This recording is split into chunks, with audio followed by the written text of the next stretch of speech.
Franklin's been a huge influence on my life. I served in the military for 4 years and I did a couple deployments overseas. And when I got out, I was successful in a lot of areas, but I was just having a lot of trouble with the transition from the military and having been at war back to being a civilian. When I got him 5 years ago, there weren't a lot of programs that were, there was a real shortage of dogs. I think there was a big demand, but there wasn't a very big supply.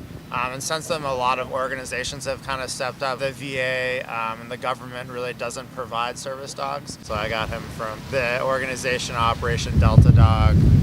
Just about 5 years ago, he was one of the first few dogs that they were able to give to veterans.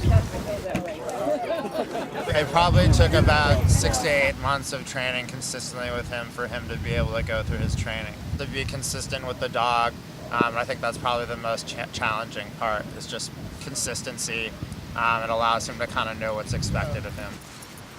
You work with your dog and go through the process of training, and then you also train with other veterans too. And I think that's a big benefit. Some other programs do it where the dog's fully trained, and then you just have a fully trained dog, but you don't have to really go through that process with each other. When he has his vest on, he kind of knows that he's working and he's out in public, so he does behave a little bit differently. He knows that he's not really supposed to socialize with other people or other dogs and stuff, and he does a pretty good job of that. And then when we are at home and, or on our own time and he doesn't have his vest on, he's just like a regular dog.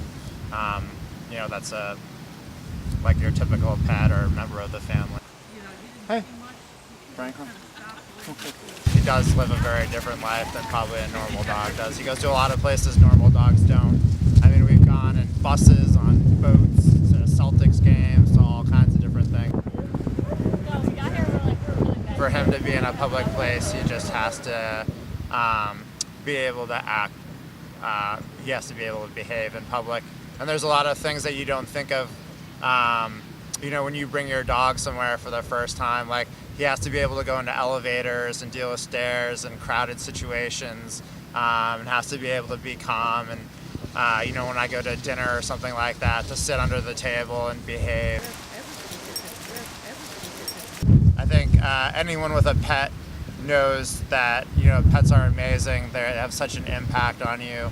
But especially Franklin being trained and being a service dog, he's been with me for the past 5 years. 24 hours a day everywhere I've gone. And then he's also trained, like I said, to help me just with some of the issues with PTSD that I had since I got out of the military.